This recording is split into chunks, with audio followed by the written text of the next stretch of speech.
Well, because each of those people, there'd never been Jean Harlow. I mean, they'd never. We don't have that anymore. I mean, Streisand is probably one of the last of the great original impacts. Nothing had been seen, and Myrna Loy. I mean, they changed the face of the mores of the country and one's view of women. Myrna Loy, the perfect wife, the woman who's the pal, who's also sexual, that had never been expressed. Mae West really should have had a Special Academy Award because she changed the face of humor in the English-speaking world for women. I mean, she was like a pioneer. Nothing had ever been seen like that. And her sound went into the very marrow of the bones of women. They changed women's views about themselves.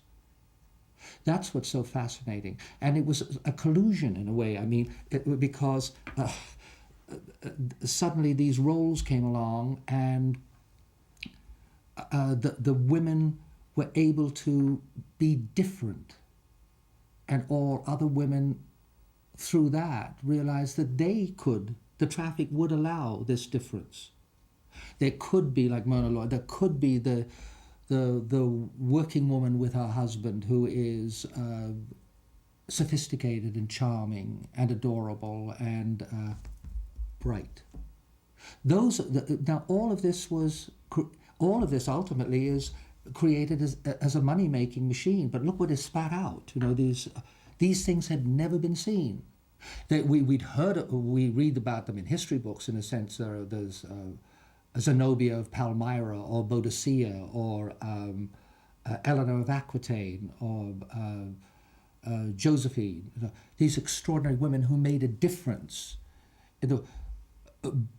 But these movie stars, I mean, they were one after another, after another, after another, that were created in this great collusion. It's terrific.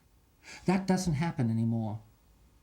And hasn't for a while. I mean, the actresses, generally, maybe I'm wrong, but I always got the impression that the actresses that you were just speaking of somehow had better private lives, or more balanced, or a better ego system than the ones that followed, that seemed to have much more strife in their life. I don't know. I think the impression. Oh no, I think that all the lives in variations of living through immense problems.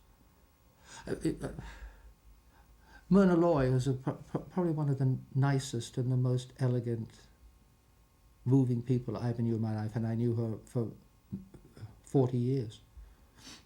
And I knew her also. I sat on board with her, but she was a happy woman up in her.